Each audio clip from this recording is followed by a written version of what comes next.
This week on X-Treks, notable guests who've done notable work, both of them playing some notable jerks. It's the Famous Person episode.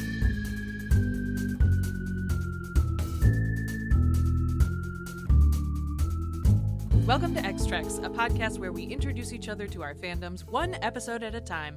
I'm your host, Erin Cline, an X-Files enthusiastic apologist. And I'm your other host, Stella Cheeks, a forever slut for Star Trek the original series.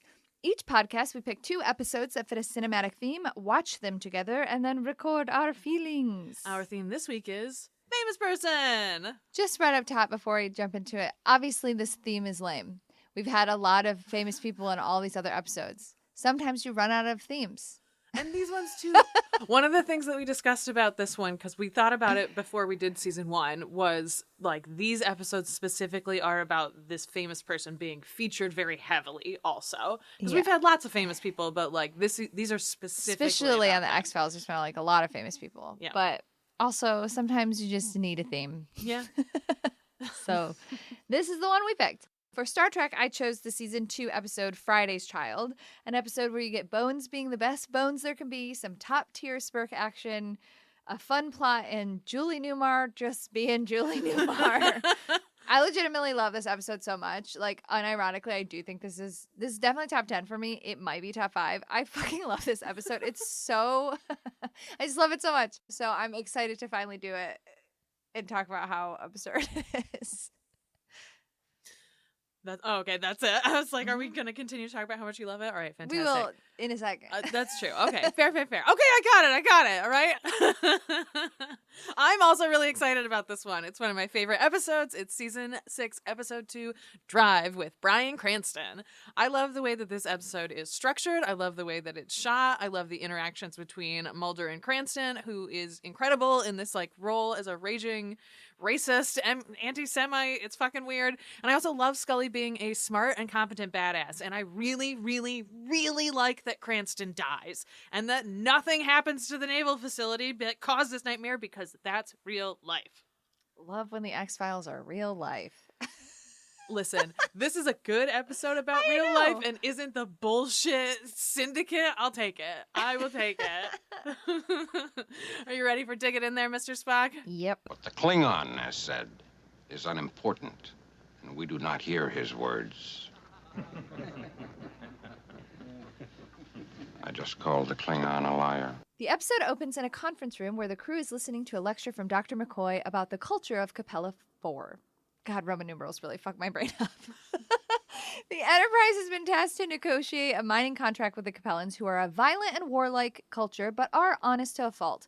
Kirk and Spock beam down with Bones because he is the best thing they have as an expert since he was stationed there previously. They are greeted by the Capellans, but also a Klingon?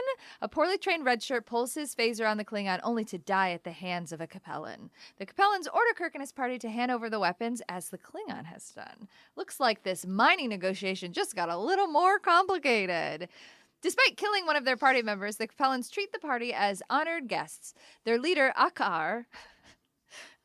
Everything is written without any extra syllables, but you have to remember that every word in this culture has like 6 extra syllables. It's like French. Yeah. Their leader, Akahar, favors the Federation offer over the Klingons, but isn't that just the luck of the Federation that there is a challenger to Akahar's rule?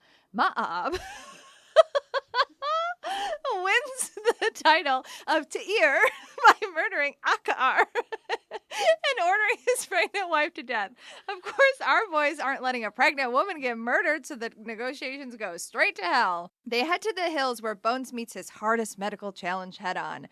I don't know how to say her name, so I'm just going to put a couple extra syllables in it. Assisting Elaine with her pregnancy, despite her culture's prohibition against physical contact with Ta'ir's wife. He eventually succeeds by slapping the shit out of her and earning her respect. Ah, the 60s. Spock then judges the shit out of Bones and goes off to help Kirk distract the Capellans with some questionable science, creating a rock avalanche to delay the inevitable flight.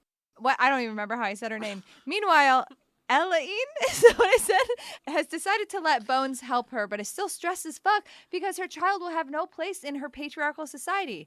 Bones tries to get through to her that her life and her child's life are valuable by having her repeat the mantra, this child is mine, this child is mine, this child is mine. But oopsie, that totally backfires because now let's just say she, we're done saying her name. She thinks that the child now belongs to McCoy.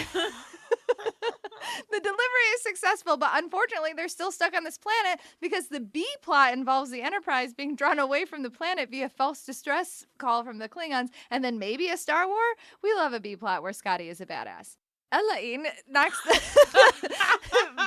the fuck out and sneaks out of the cave despite Spock and Kirk playing the Hunger Games right outside. They go off to search for her, leaving Bones with their baby. She claims to kill the Earthmen, which totally satisfies Ma'ab, but not the Klingons.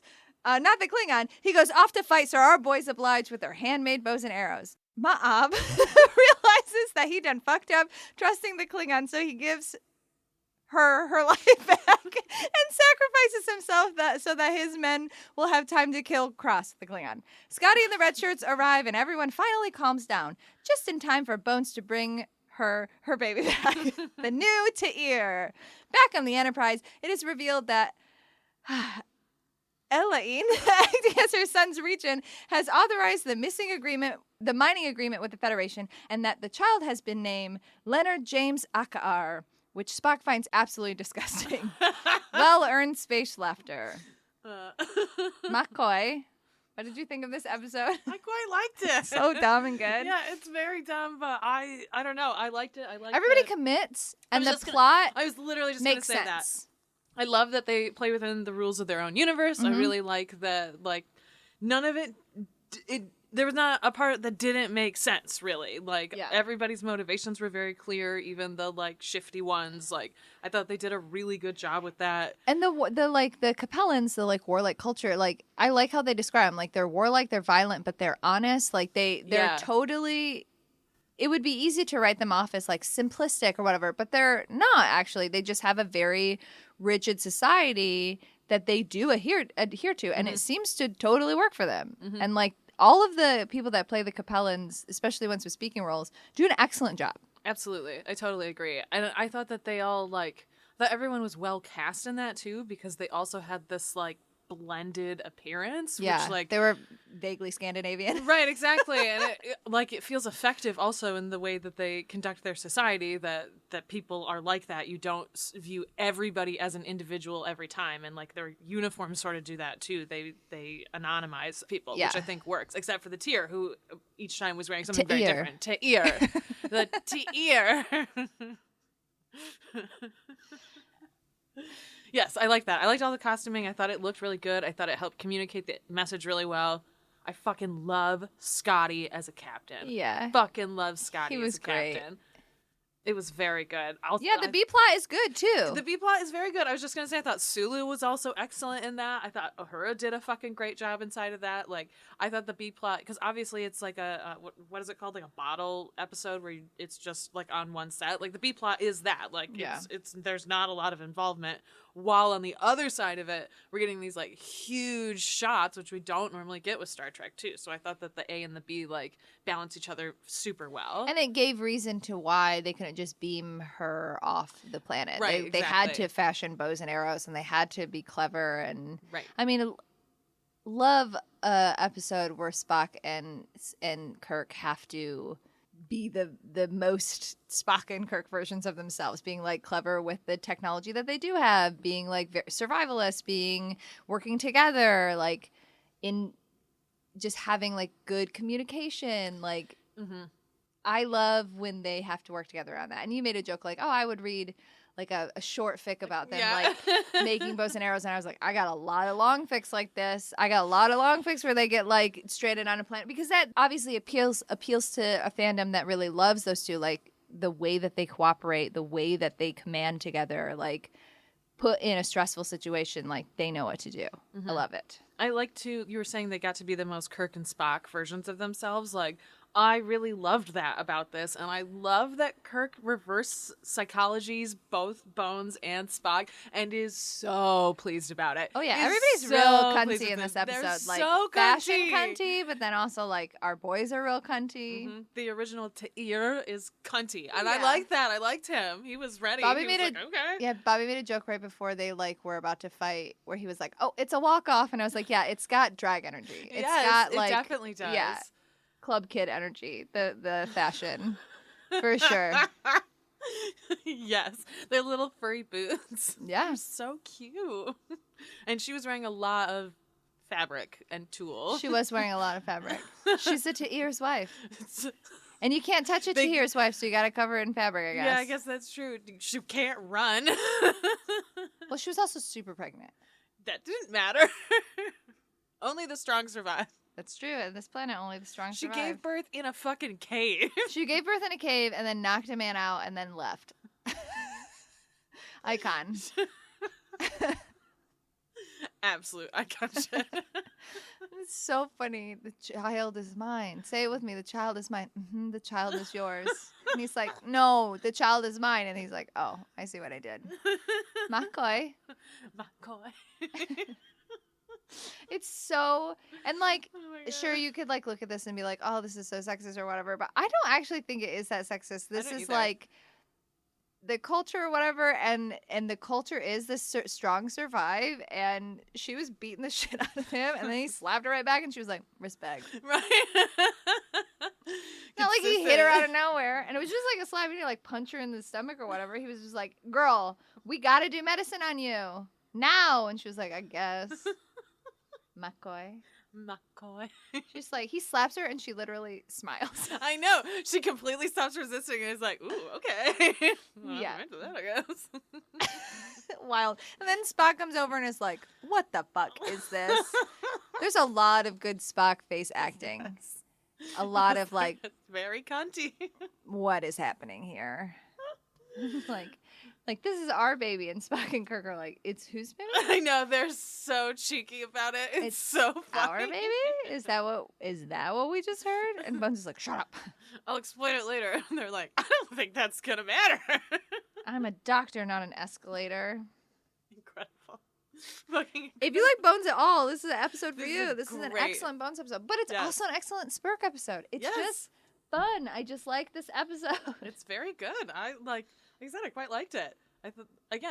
I love episodes where they get to do outdoor shit, and I love they that. use the set really well. Yeah, exactly. I thought they did a great job with that. Like, it was fun. Also, the Klingon was great. Yeah. That guy was great. He was great. I read somewhere, I don't remember where, that it was like really hot when they were shooting and everybody was in their costumes and like sweating and stuff. And this guy who had to be in full makeup and and he was like, I don't care. I was having a fucking great time. And like you could kind of tell. He was like having a good time and really committed, and he did a great job. I really Yes. enjoyed. I think that was one of my notes. Like I really enjoyed his performance, and like Julie Newmar's performance is very like stilted and stunted. Julie Newmar's not like an amazing actress, but also like it does work for her character. Her character's Yeah. not a baby woman, but No, her not at character all. is simplistic. This society is simplistic, Right.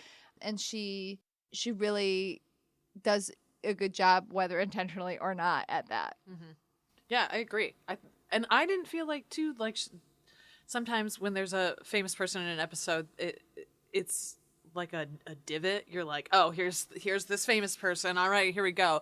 I didn't feel like that with her at all. I thought that her casting was fine. She like fit into the character and into the universe perfectly fine. Like I liked that. It didn't feel like clunky.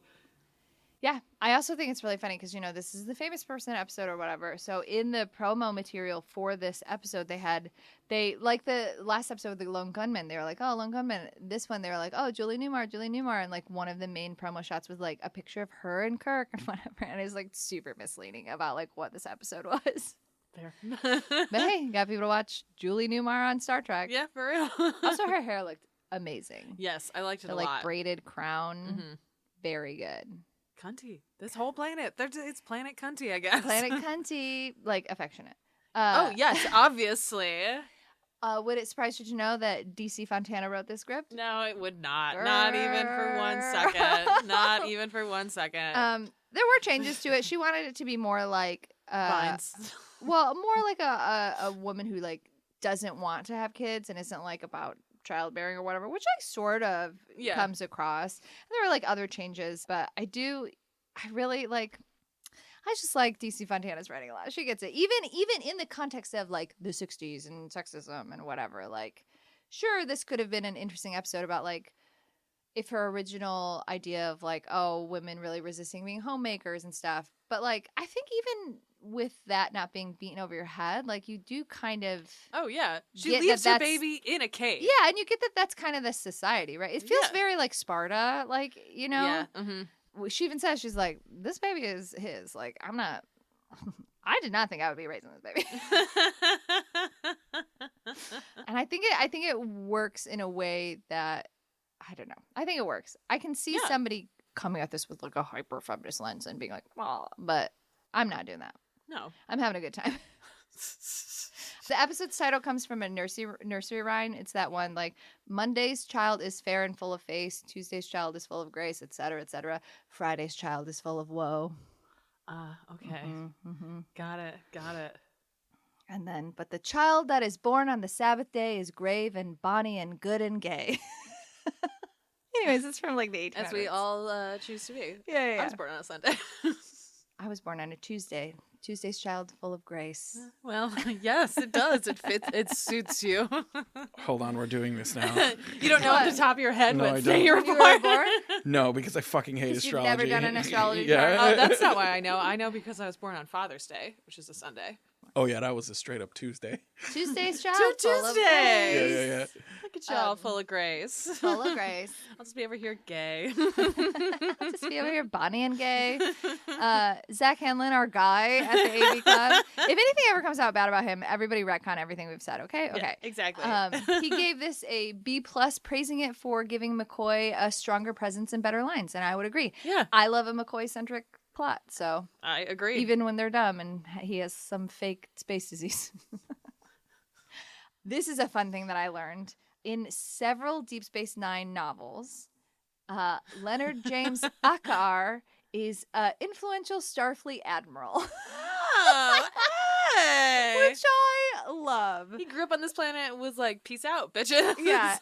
So like waited for the next one to come and was like, hey. When Kirk was like, oh, he's going to be really, up there or whatever. He was not wrong. Yeah. Leonard James Akar. Tier of... I guess if he's the tier and they have the mining contract, it would make sense that he's like political in some way. I want to know... I don't really necessarily want to read a bunch of Deep Space Nine novels, but I want to know if there's ones that like focus... Because if it focused on him and like the Capellans, I would be interested in that. I just know that he's mentioned a bunch, which I think is absolutely delightful.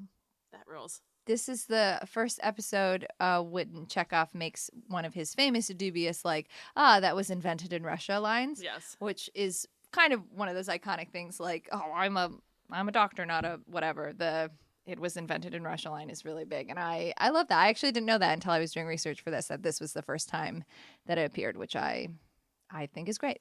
I really liked it. I liked that moment because it didn't feel shitty. It just felt like this is a shitty joke that I tell, and like everybody just kind of like rolled their eyes and laughed at it. Like it didn't feel like anyone got offended. It was nice. They're was used to him being like, this invented in Russia. Yeah, exactly. And like he made a like shitty little grin when he did it too. Like I really liked that. That was a nice moment of this crew works together all the time. Like it was really nice. I thought it was good character work. Yeah, definitely. Since this is so Chekhov comes in beginning of season 2, and this is season 2 episode 11 or something. So they're like getting to flesh out his like character a little bit, which I really like. Also, speaking about Chekhov, this is I think the last episode I think where he wears that terrible wig, and then he's like, I'm done with this. I wondered. I was like, this wig is looking busted. Yeah. This is a they rough gave one. it to him because they wanted him to look like Davy Jones, from the Monkees, and then finally he was like, I cannot be wearing this wig anymore. It's so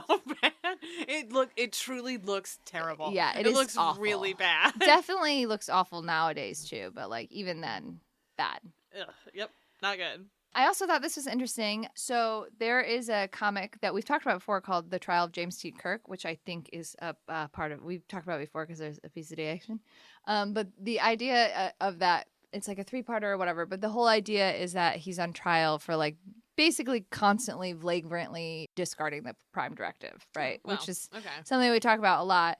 And in this one, the Tier, Leonard James Akar, is called as on trial to be like, yeah, I mean, technically, definitely, by getting involved and preventing Mahab from killing my mom and like making me the Tier, like that's absolutely a flagrant. I mean, I haven't read that one in a long time, so I don't remember exactly what he says, but that he's used as a character witness against Kirk in this one. So I think it's fun that like, you know, it doesn't happen a lot in season 3, but a lot of the season 1 and 2 episodes, like the things that they mention, show up in like the books and the comics, and Kirk does not understand what the Prime Directive is, which is absolutely true. Fair enough. Oh, Baby does the thing, etc. Baby does the thing, etc. Baby does whatever he wants, etc. That's a computer. I'm gonna kill it. This is also, I also thought was great. Maybe another reason why I love this episode. There's a bunch of things I learned, and I was like, yeah, of course, this is why I love this episode. This is the first episode where all 7 classic, quote unquote, crew members are in the show. So Kirk, Spock, McCoy, Scotty, Uhura, Sulu, Chekhov, they all appear in the same scene, which is great. Love a full ensemble. We love a full ensemble. That's the first one of like, oh, this is the gang. Gang's all here, which is, you know, probably another reason why I love it. I just think it is a great character episode. They use the sets well. They play within their own rules. Everything makes sense. It's funny, but it's also like pretty clever how they get around stuff. Bones is so hard. DC I'm Montana. a doctor, not an escalator. Really got me. That one was good. We love our foremother of Trek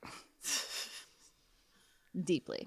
Any other thoughts about this episode? I loved the scene of Scotty and all the red shirts coming in. Yeah. It just felt so ridiculous and out of nowhere. It was just really delightful. I really enjoyed it. Which is funny, too, because like a couple like scenes before, Kirk is like, the cavalry coming over the hill is always late. And then like they are late. They already won, which is like a very funny beat, I think. Yeah, this episode did a good job of being funny while still being able to move a narrative forward. It was it was really well executed. Oh, can I talk about the moment where it's right when they're about to like fight with the Klingon and Kirk says something like, there's just one thing I want to do, and Spock goes, the Klingon? Revenge Captain? And there's just a beat and Kirk goes, why not? I also liked that. Why not? I'm going to kill this motherfucker guy. Yep, I enjoyed it. That was nice. And I like that Spock didn't say anything. Like, yep, logical. No big deal. Why not? Is an argument. Also, at the end, when Bones is doing like, oochie, goochie, goochie, Oh my God. and Spock is like, oochie, goochie, goochie, goo, Captain? Amazing. Incredible. You know, just look it up on linguistics. It'll be fine. Bones is just touching this poor baby's face, and this baby's like, stop. For real, stop. McCoy. Any other thoughts? No, I liked this episode. It was fun. I thought everybody got a lot of great stuff to play with, which was nice. Yeah, it's sometimes with the like episodes that we really like, it's just like, we enjoyed it. It's good. I know, right? I don't have a ton to say about it because I just thought it was good. I just enjoyed it. Had a nice time watching it. Yeah, I love it. I love this episode so much. And if you don't like it, keep it to yourself. Yeah, fair enough. That's my enjoyment. That's what we always say. My if enjoyment you don't of- like it, keep it to yourself. Is Friday's Child is an episode that people should talk about more. That's my not even hot take. That's just my opinion. Fair my enough. correct opinion. Are you ready for a synopsis showdown? Yeah, sure. Daddy Bones saves the day. Emphasis on daddy. Somehow an episode about mining contract negotiations totally fucked. That's excellent. We didn't actually talk about that. That mining contract negotiation scene, super interesting. They did a fucking great. Yeah. I was like not bored. I wasn't listening. Like ironically, I was just like, yes, it is true. He should have done that in the How interesting that he would propose that. I was just like, this is actually quite good. Yeah, it was interesting because it's like the Tier, Akar, and then Mab, and they're clearly like on two different sides. One is with the Federation, one is with the Klingons. But the way that they're negotiating, they're both very compelling as characters and actors. And then their arguments for like why the other cultures, it's basically like which culture lines up with ours the most. Yeah. And in many ways, like on paper, the Klingon society that, especially in TOS era that's just like very warlike, whatever, would align with them. But truly, like, if what the Capellans are more concerned with are like honor and honesty and strength that way, Federation makes more sense. So it is interesting because, like, I can see the appeal for siding with either. Mm-hmm. But all you gotta do is deliver a baby, and then they'll sign your mining contract. Right, exactly. She let McCoy touch her skin. Only McCoy. Only McCoy. Sorry, I was going to save it for later, but now that we're here talking about it, my favorite line read from Julie Newmar in this episode is right at the end when, I'm paraphrasing, but she's like, do something, you idiots. Yes. Fight the Klingon. And then it's a deep sigh, and she's like, I'm going to throw myself into the fucking sea. Yes. Something like, I'm going to flee. I'm done with you fucking Yeah, she idiots." says, I'm gonna flee. So I believe what she good. says is, I'm going to go die in my tent. In She's such just a resigned way. Oh, man. You're right, So that is funny. a great line. Right? Excellent. Incredible. Go off, Julie Newmar. I didn't find when I was doing research and stuff, I did not find anything, maybe Bobby did, we'll see, of like her commenting on this episode, like ever. No, I can answer you right now. I didn't, because she's famous for Batman. So she goes to conventions and things for Batman, and all everyone ever really asks her about is like Catwoman type shit. Yeah. So really, yeah, I didn't see much of her talking about Star Trek at all. Interesting. Because She was rules. fucking famous then and doing different guest TV work Yeah, every yeah. single Sure. day. So like this was probably a drop in the bucket for her. Oh, absolutely. Which is why they were like, Julie Newmar, coming to Star Trek. Are you ready for Mulder? It's me. I am. I'm Agent Scully. This is Agent Mulder. We're with the FBI. Jehovah's Witness? No, sir. Federal Bureau of Investigation. We do have a free copy of the Watchtower for you, if you like. This episode starts out hot with a car chase, an exciting thing to do in a time in the world where you could legitimately get breaking news footage at any fucking time of some kind of crazy-ass car chase. And we see that the car has been diverted by the FBI, who think this is a kidnapping in place. Mulder and Scully, on travel to investigate a domestic terrorism, of course wind up getting wind of the chase by Mulder literally watching this over the news. So a woman and a man, famous person, Bryan Cranston, are pulled from the car, and they are not having a good time. There is screaming, there is flailing, and the woman is put into the back of a police car where she continues having like truly just a terrible fucking time and starts slamming her head repeatedly against the window, and then her head explodes. The man, Bryan Cranston, is arrested and yelling and finally put into an ambulance after being in a cell. There's an exposition. It doesn't really actually fucking matter. So he gets into the ambulance and Mulder is there and Mulder is like, guess what? I'm following this fucking ambulance. You cannot stop me. So he's following behind it, la la la la la. And then, of course, he immediately gets kidnapped by Bryan Cranston. So Scully, exposing herself to more diseases as always. I believe one of my notes was Scully wear a mask challenge. She only does it after she's been quarantined. Doesn't make any fucking sense. Anyway, Jesus. through unsafe medical practices, learns that the reason Bryan Cranston is freaking out is because he's developed an excruciating pain of rising pressure in his head that can only be alleviated by driving west. I don't know. It's like super unclear at this point. Scully, again, doing real investigative work, thinks that Bryan Cranston and his wife may have contracted some kind of communicable disease, which is, of course, Mulder would be infected with. And like, this is a plot line about it. It's just, he's really unsafe about a lot of things. Anyway, she leads this team to a house where they lived and finds all kinds of like super unpleasant stuff, including a dog that's infected with whatever the fuck this is, a bunch of dead birds. It's not great. They go into the house of the next door neighbor because they're like, hey, look, there's somebody else over here, anticipating that they are either infected as well or dead. And instead, they do the shot that reminds you that the X-Files is like a sweet horror show sometimes, and you find this deaf old lady who's like, what the fuck is happening? And is totally unaffected. Scully, doing more detective work, finds that a United States Navy antenna array emitting ELF waves stretches beneath the Crump property. She, as a scientist, determines that the surge of these ELF waves hit the murder wave in their eardrums and cause the pressure inside of their heads.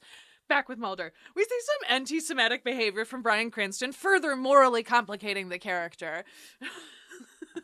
We learn that westward motion and an increase in speed seem to be the only thing to help ease the pain of the increasing pressure.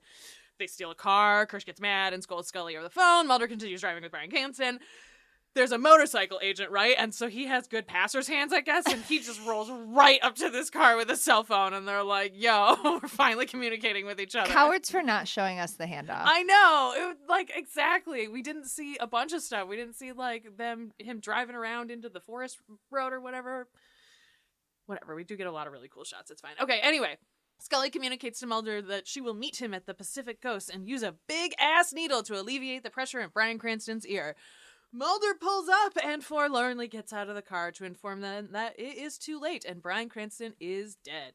Now we're in Kershaw's office and he is fucking pissed. He reprimands them for spending a truly spectacular amount of money on a case they abandoned their assigned case to investigate.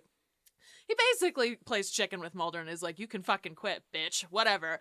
And then he forbids them from investigating any further X-Files, a thing I'm 100% certain that they'll do. Anyway, the end. How did you like this episode? Oh, it was really good. It's really sad. Yes, it is. This episode's really sad. It is really sad. It's a bummer. I like that it's sad. It's really well done and it earns the sadness. Yeah, 100%. I like that Mulder is not afraid. He's just like, yeah, I'm gonna get in the car and you can hold me hostage because I'm curious, not because I'm afraid of you and your gun. No, he has his own gun. That's never ever mentioned in this episode. He doesn't lose it.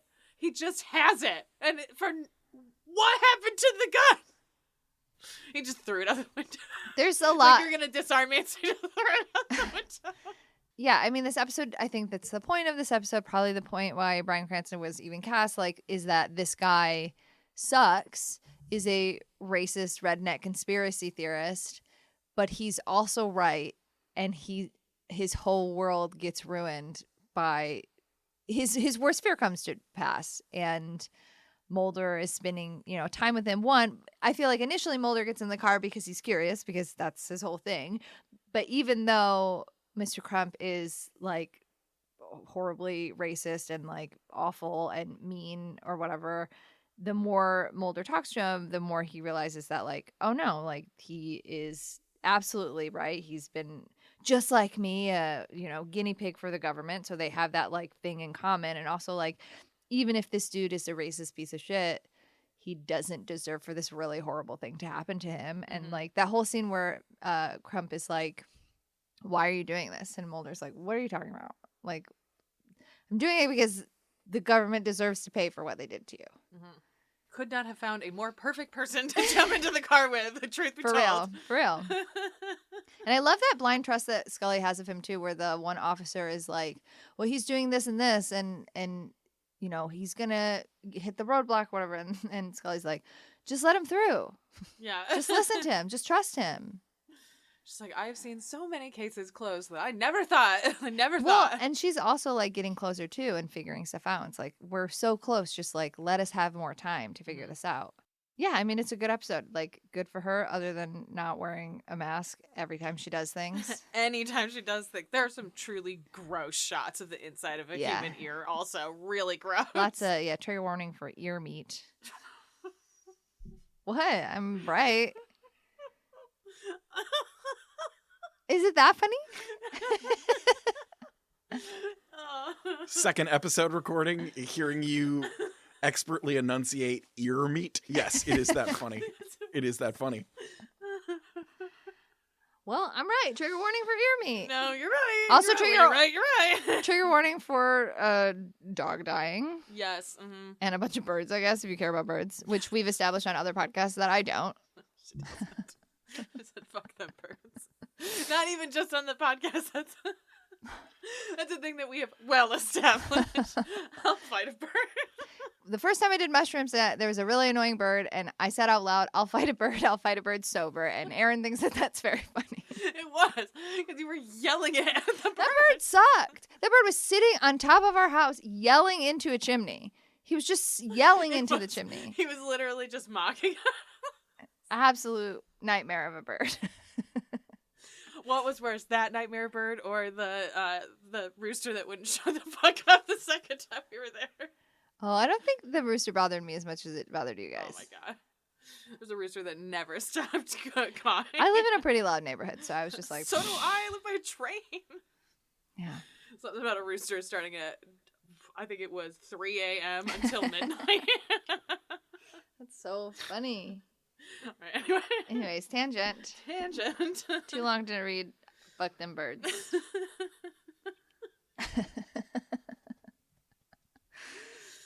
Oh. Anyway, back to this episode. Good sound editing. It was awful to watch when they were doing that like piercing noise. Yes. Mm-hmm. Yeah, I thought they did a really good job mixing everything together, especially because they also had the like big outdoor shots too. Like worked very well together. I don't know enough because I've only seen Kirsch a handful of times.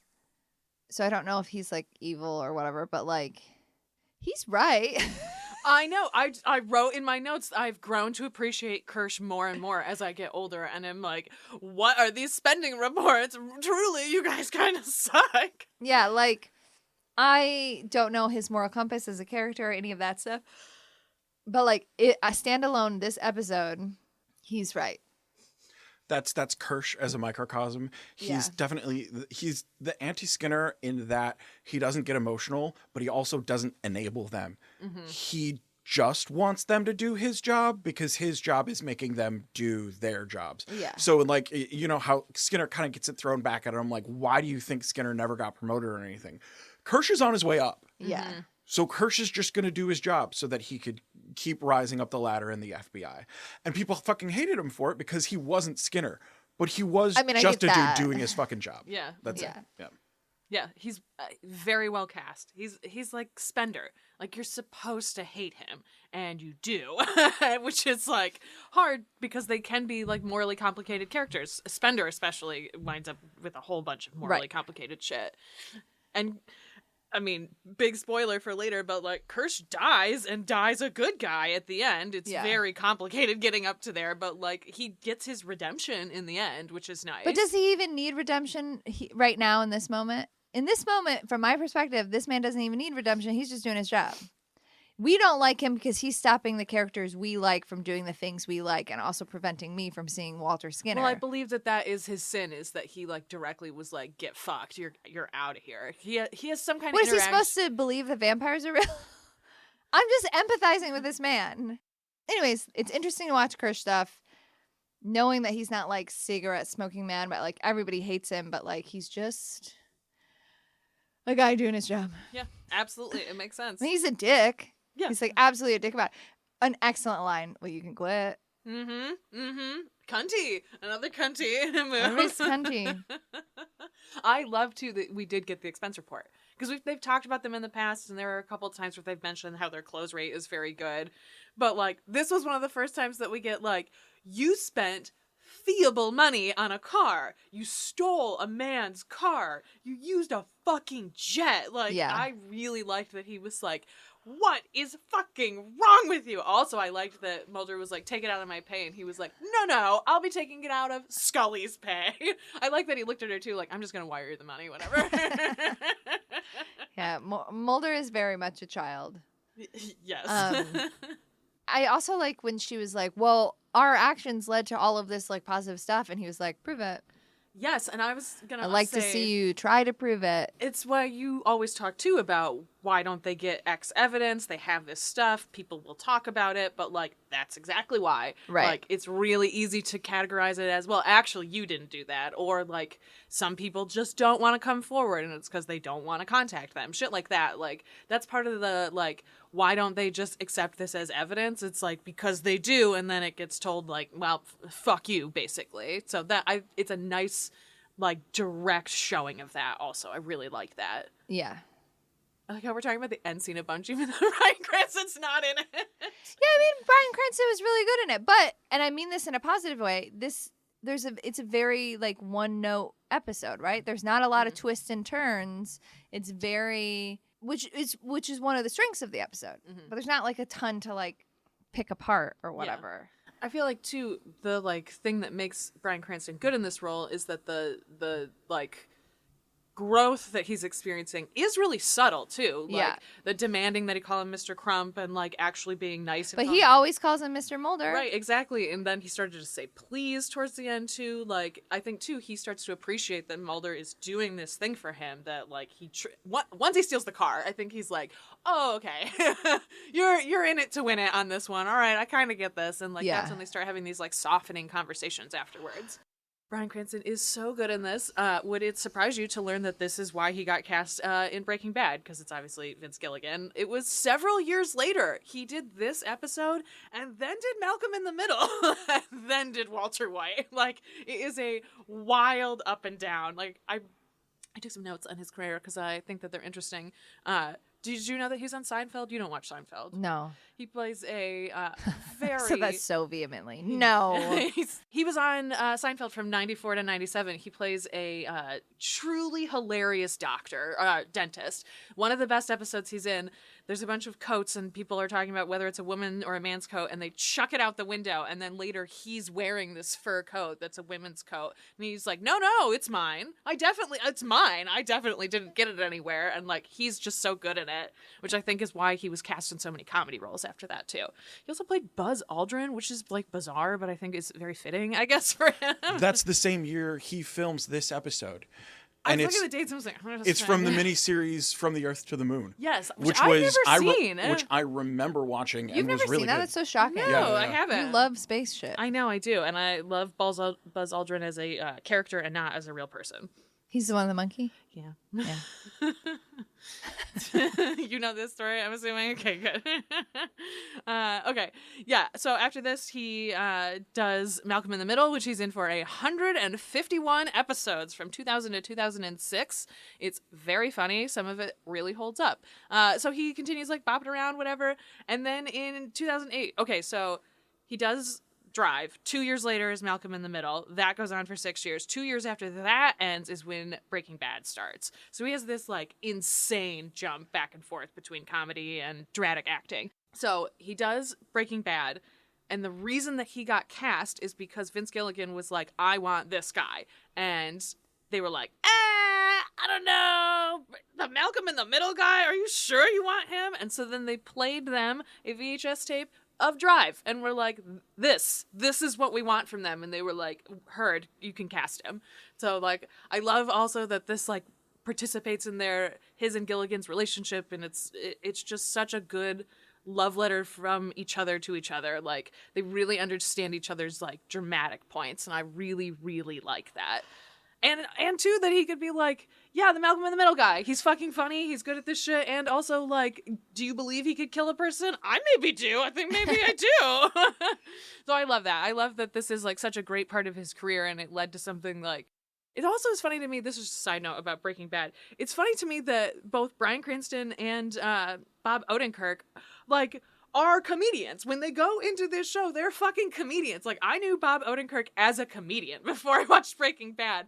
And then both of them play these incredible dramatic like parts and then go on to like really live life as dramatic actors. And like, it's because they're both extremely talented. And this is like a good shot of that. I watched one season of Breaking Bad and said, not for me. I get it. I totally get it. Oh, that's not for me. Part of the reason I like it is, or I liked it at the time when I was watching it, is because it's AMC's second ever dramatic show. The first one is Mad Men, and then this one. And so part of it was Also like... not for me. Totally makes sense. That totally makes sense. I watched one season of Mad Men. I said, not for me. Oh, the first season is boring, and the second season sucks. It's Yeah. hard. It's one of those shows where it's like, just skip it. And people are like, don't you need the exposition? It's like, just read it on Wikipedia. It truly doesn't fucking matter. 3 on are good. But that's hard. Yeah. It's a hard thing to make people commit to. But that like was part of what was cool about it, is it was like, they're really going big. They're really, really pushing because it's AMC and they have a ton of fucking money. And so being able to throw all of that money at Bryan Cranston and just let him fucking go works. And this is one of the episodes that showed people that he could do that. So That's cool. That is the famous person part of the Apocrypha. This idea was originally based on Vince Gilligan was like, I have this idea. And it was of a person holding someone hostage on a tilt-a-wheel, which I like don't totally understand how that would work. But I like the idea of it, I think. I don't know. It's interesting. And the idea was like, you have to communicate with him and like the speed is what keeps it going. And like then they extrapolated out and came up with this, which is a obviously much better concept. Yeah. Although I do think it's very funny to think of Mulder trying to capture someone on a tilt-a-whirl, and he would feel like Bad Blood, or like swinging behind it. I just think that would be really enjoyable. I mean, sound terrorism is fucked up and scary. Mm-hmm. This is based on 2 real projects, Harp and Elf, and that are this exact thing, that are about fucking people's. I almost said voice boxes, ear boxes. Eardrums. Yeah, they're ear boxes. Those ear boxes full of ear meat, you know. Tiny ear meats. Yes. Other famous person who happens to be in this episode, which I didn't realize, Virgil Noakes, the guy at the beginning, is a famous jazz player. His name is Junior Brown. No, jazz? No. Country. Damn it. Country jazz. Country jazz, yeah. Outlaw country. Fuck. I loved him. I think he's so great. funny when he opens the door. Doesn't give him enough time. He doesn't really open the door. He just kind of hits his door open. Excellent. Mm-hmm. I liked it. I like, too, that you think he's this yokel, and then he's like, oh, you people, fine, whatever. Yeah. Help me find my papers. Paperwork, yeah. Fuck you guys. I mean, if you are a large-scale farmer, you're probably used to that. So you're like, yeah. All right. Mm-hmm. Every time you have to order, you're like, I have to prove this shit. My ag card. Let's see. Good reception. People like it. It's a memorably scary story in many ways because of what happens to them. And it's, some people have called it arguably one of the best post-Fight the Future episodes, because this is 2 episodes after the Fight the Future movie, which was supposed to be the end. And so they do open strong with this as the second episode. I think the first one's a syndicate one with the weird little kid. Yeah. You know, you don't need to meet him. You'll meet him with Skinner. We do our Skinner watch. Our Skinner ones, yeah. Let's see. It won an achievement in cinematography because, of course, it did. Like, it's a fucking beautiful episode, and it's cut super, super well. That's it. Just watching you slowly move around your microphone. It's causing me so much stress. Listen. Are you ready for Synopsis Showdown? I am, yes. Mine is not great. I'm going to tell you this right now. Okay.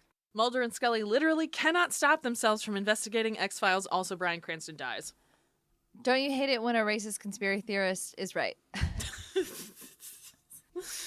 Good one. All right. You ready for Deep Throat's mission logs? Let's do it. The child was named Leonard James Aka Has a kind of a ring to it, don't you think, James?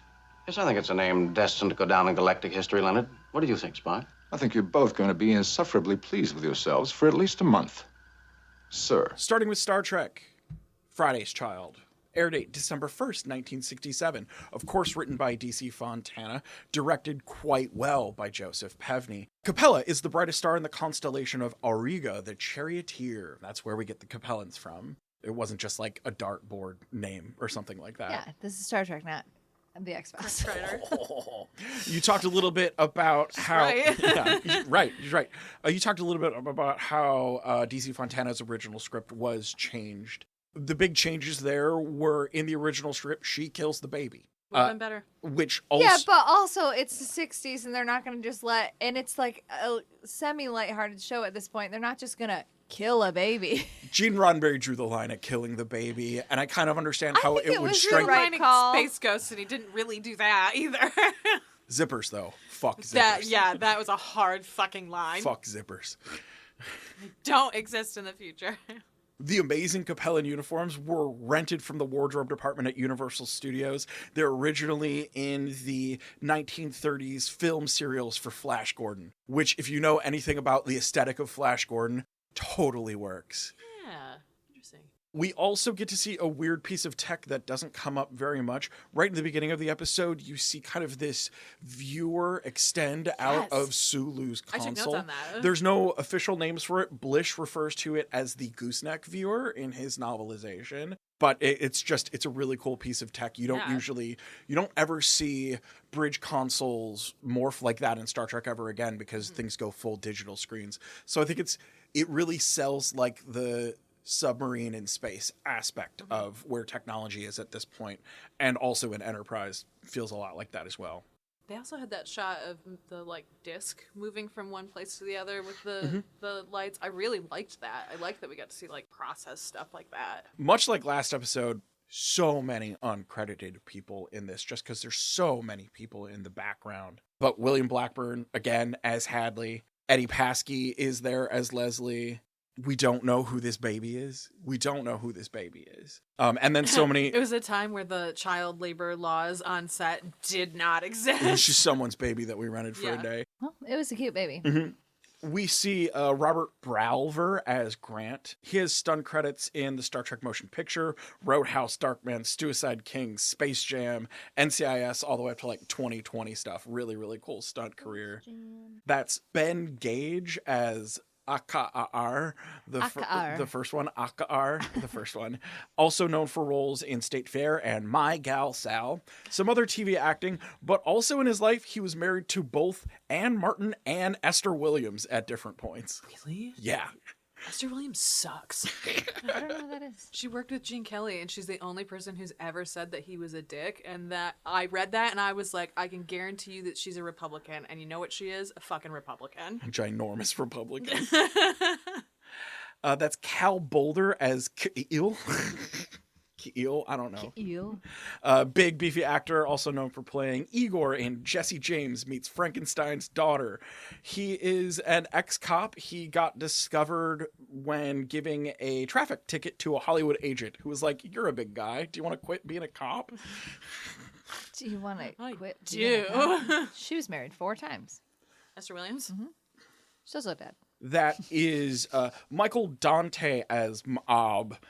Cowboy and Indian character actor turned celebrity talk show host. He hosted his own celebrity radio talk show for like 12 years, the Michael Dante classic celebrity talk show. He's also written a few books, some about soldiers, but also about being a radio interviewer and things like that.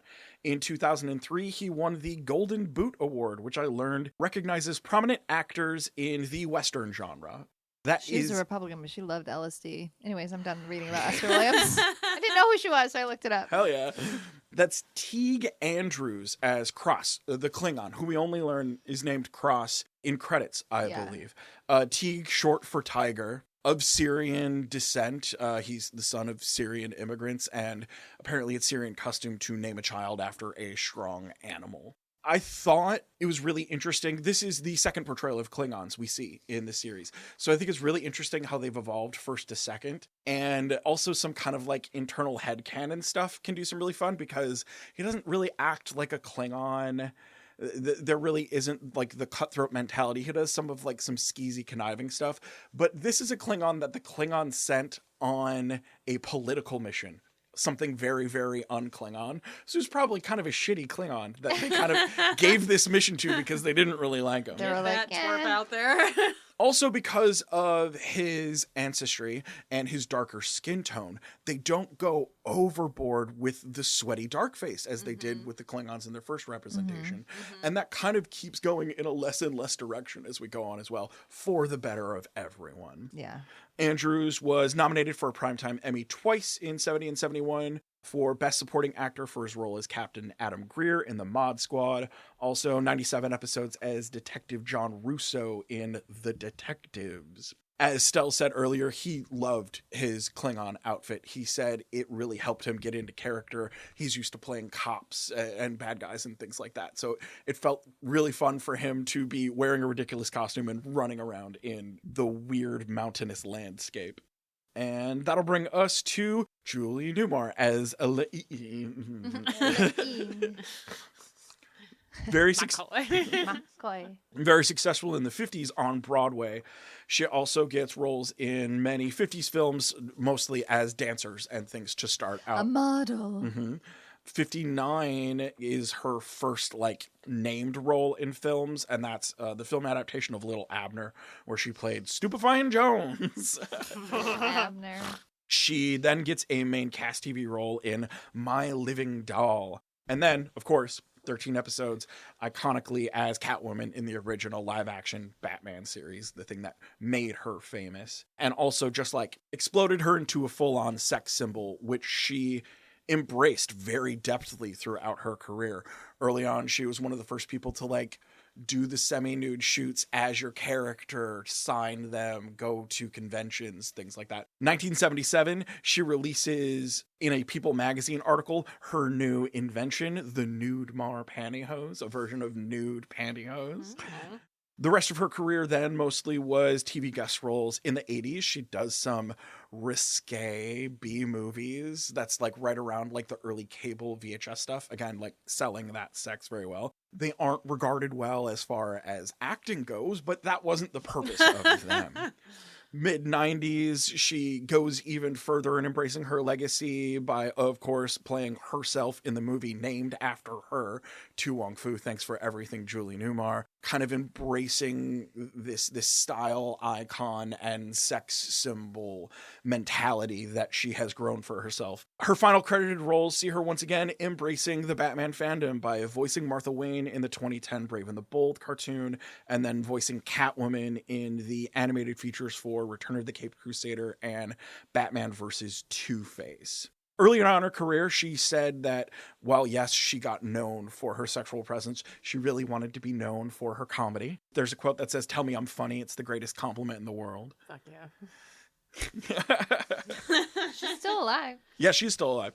And she does conventions and shit like that all the time. Like, She's also won a lot of awards for like LGBTQ charity work and outreach and things like that. Her brother is gay, so she's been very like embraced her symbol as like a gay icon and has been very like vocal and about helping out. She also is a really big gardener, I read, and she got a temporary ban on leaf blowers in Los Angeles once. oh my God. Hell yeah, good for her. It's just very funny to me. For someone who's been famous as long as she has, like going through her, there are no bad pictures of this person. Yeah, she looks great, even though she's like over 90 now. Yeah.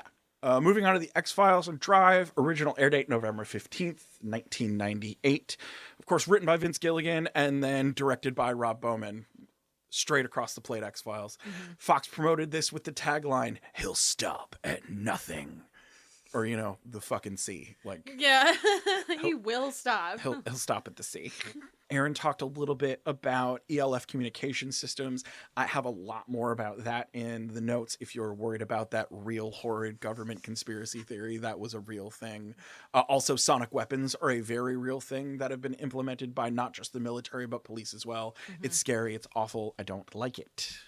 We see very prominently displayed, speaking of the sea, as they cross into California, there's a big California state line sign that they show. The insignia on that is lifted from the Starfleet Academy patch. Cool. It's just a Star Trek symbol. That rules. I thought that was dope. What a good Easter egg. Moving on to some casting stuff. This is another big cast across country chase, several different police and FBI department episodes. So there's a lot of small characters in here. They're all in my notes online, but I'll just like go through some of them really, really quickly. One of the TV anchors, the anchor specifically for Nevada, Benjamin Buckley, is played by a guy named Frank Buckley. If you go on IMDb, you'll notice that all of his other roles are as newscasters and radio people. That's because he's a newscaster and a play-by-play announcer and a radio person, and then just on the side takes guest actor roles as newscasters. He was so annoyed at people doing it incorrectly that he was like, I will do it. Vicky Jenkins Crump is played by Janine Venable. Some other guest TV acting roles, in addition to doing voice credits for Command & Conquer 4. That's the one before the Tim Curry one. The Tim Curry one. We don't know what that is. I have no idea what you're talking about, Bobby. That's fine. Someone will know. We see in a very tight shot at the beginning of the episode, the state trooper that is pulling the tire popper for the first arrest of Mr. Crump. That is Trooper Vasco, played by Mark Craig. Some guest TV work, but also a lot of short films. Studied film at University of New Orleans, but also while he's working as an actor, he has worked as a short order cook, forklift operator, sanitation worker, a good stint in local oil, fishing, and shrimping industries. So he's working and he's working. I love it. He says, I love manual labor. That's what I want in my life. There are several people in this cast who have also been in JAG. We'll get to the coroner, Mindy Sear, who is a prominent West Wing background and reporter and actor. She's in like 34 episodes. In a lot of episodes. She even comes back for like the 2020 Please Vote special that West Wing did. She's one of the like main B characters. Yep. Yeah. She was also in Junior as Alice and was also in that failed cop rock musical Cop Show. God. As that elderly deaf woman, that's Linda Porter. She's also an old lady in Dude, Where's My Car? And then recently 36 episodes of Superstore as Mindy up until her passing in 2019. Her credits go all the way back to 1971. As Erin mentioned, that is the country lap steel artist Junior Brown as Virgil Noakes. His other credits are also soundtrack credits. He's done some like guest appearances here and there, but mostly known as a musician. Also featured in this episode is that tall cop with the thick accent. The character's name is Patrol Captain Van Gelder. Van Gelder, Star Trek reference? He's in a bunch of stuff. Maybe. Yeah, that's Michael O'Neill. He's a character actor who plays a lot of general types and tall authority figure types. Has known roles in Dallas Buyers Club, Seabiscuit, Secondhand Lions, the first Transformers movie. He also majored in economics at Auburn University, so he didn't even study acting. It's great. And that moves us to Bryan Cranston, who played a character named Patrick Garland Crump. Erin did the Erin thing during her summary where if it's a famous person playing it, it just becomes the famous person's name. But then you said the sentence, we get some questionable anti-Semitism from Bryan Cranston. And I'm like, the context really matters here. Yeah, right. So as Erin kind of went through Cranston's career, I'll just give some lesser known Bryan Cranston Krantz facts. Bobby. He became an ordained minister when he was in college as a part-time job. He received an associate's degree in police science from the Los Angeles Valley College, and for most of his childhood was considering becoming a cop. The last name of Billy the Blue Rangers in Mighty Morphin Power Rangers is Cranston because Cranston worked on the show in various parts of the cruise and doing voiceovers. I did fucking know that. I didn't know that's why that last name was that, though. Yep. That Which fucking makes rules. it even cooler when he comes back to play Zordon in the 2017 reboot of Mighty Morphin Power Rangers. This man's career is a fucking trip. Billy the Blue Ranger was my first ever crush as a kid. I'm a Trini girl. He's won a Tony for Best Actor in a Play for his portrayal of Lyndon B. Johnson in All the Way. That also becomes a TV adaptation. He's been in the industry since the 80s and has taken a couple of different names when he was doing early voice work and doing early crew work. And a quote from him is, "I love playing pompous asses. I think I would like on my tombstone, he was the definitive pompous ass." I love him. One thing about, I already forgot his name, was Michael O'Neill. I double checked it because his brain, it was like pinging in my brain. He is also a recurring character on The West Wing. He's one of the main That's right. Secret Service agents. Oh, fuck. So he's like there in the background a lot. So I was like, this is pinging in my brain. And I just think it's interesting that there's two West Wing people on that episode. I wish IMDb had more information. I mean, I know why they don't because of industry stuff, but on casting agency stuff and like casting pools, because there are so many times where things overlap like that like I'm wondering connection wise, are they related or are these people just working these shows at the same times? Yeah, who knows? Hollywood. Are you done? Yeah. And now it's time for our overall thoughts. Big piles of manure. So these episodes had famous people in them. They sure did. They both had famous people in What them. a dumb theme. There were kidnappings in both of them also. Let's call this episode the hostage episode. Sure. That's the actual theme, is hostage. Sure, yeah. Though, I guess Julie Newmar, she goes willingly. Semi-willingly. It winds She's a up hostage to a patriarchal society. She's a hostage we all? to the parasite inside of her. Okay, so yeah, the theme was famous. We did it. We did it. Good And job. there's Season kidnappings. 4. What? I was trying to think of other things that they tie together. Just the two, really. Yeah. Just the two. The cavalry comes in both of them. That's true. Although it's the car that comes over the hill instead of the cavalry in the X-Files one, right? Both times the cavalry is late. It's late. Oh, yeah, that's true. Yeah. There you go. That is Tardiness. True. Tardiness, the true theme. So as a super fan, would this episode be on your must-watch list? Maybe. I don't know. I liked it a lot, but I don't know. I wouldn't say that it pings as one of my favorite episodes. It's on mine. I imagine it would be one that I would like more and more as I rewatch it. Yeah. What about this? Would you put this in your must-watch? I really like it, but it's a bummer, so probably not. You don't like that it's a bummer? No, I like that it's a bummer, but if I'm like, I really want to watch the X-Files, I'm not going to be like, I want to watch the bummer one. I'm going to watch the one that makes me sad. that's part of the X-Files experience. Yeah, but this is the curated list of X-Files that I get to watch. Yeah, and again, some of them gotta be bad. That's not what a curated list is. I know that's not true. There are some bad ones.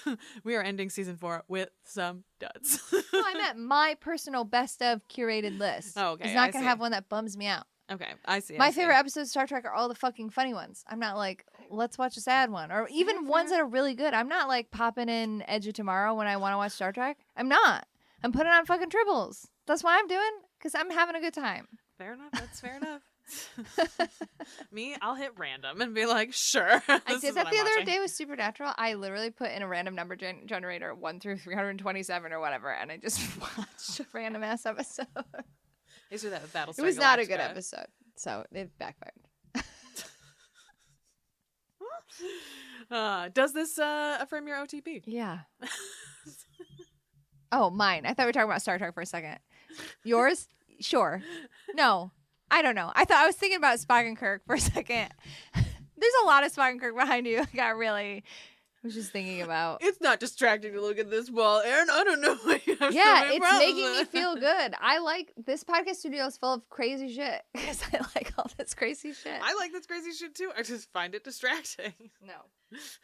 Your X-Files episode, does it confirm the OTP of Mulder and Scully?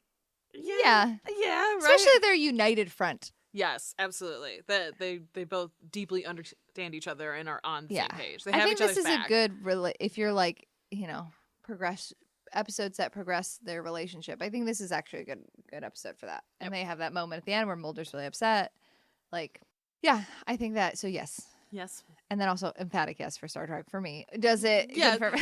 I mean, it's funny because I wouldn't say that this is a McSpurk one. Like that's right. That's the three of them. Yeah. See, I would. I mean, it's heavier on Spurk, but like the way that they like rib him and all that stuff. I mean, I would agree with that too, but I feel like that is more Spurk. That to me feels like them being cunty together and like they're enjoying like, LOL, let's laugh at our third husband, but really, it's McCoy. Is this a fuck find or a flop? They're both fucks. Yes, I would agree with that. These are good job, us famous persons. Fuck. McCoy. All right, that's it. That's the episode. You can find us on the internet. For now, you can follow us at NYD Productions on Instagram and interact with the show using the hashtag XTrexPod. You can find me, also for now, at NYD Urgency on Instagram. You can find me on Blue Sky, Tumblr, and Instagram at Stella Cheeks. You can find me on the PlayStation Network at A Perturbed Turtle. And if you want to look for other places we are about and active, one of the best places to interface with us directly is at our company Discord, which you can get in on free of charge. We post the link on our website and also a few other places, but if you need it, just email us or ask us, we'll give it to you. Also, another way to keep in touch with us as people outside of podcasts and on a monthly basis is to subscribe to our monthly newsletter at nwydproductions.beehive.com.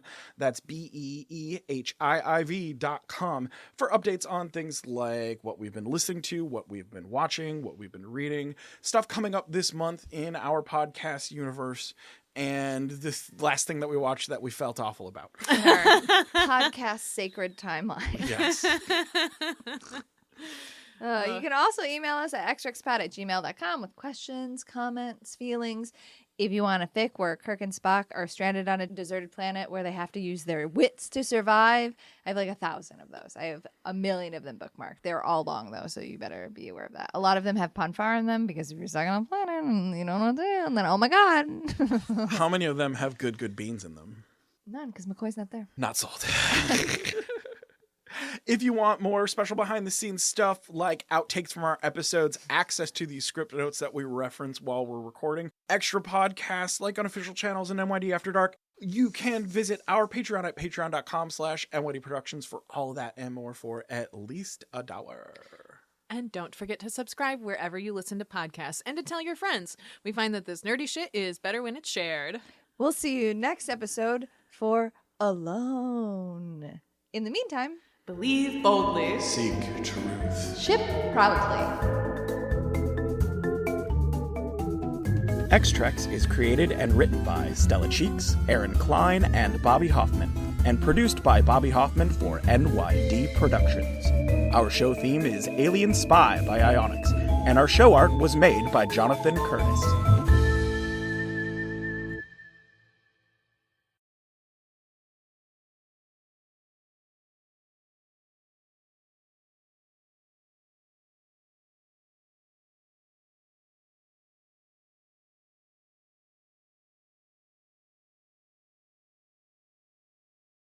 Oochie, coochie, coochie, coo, Captain?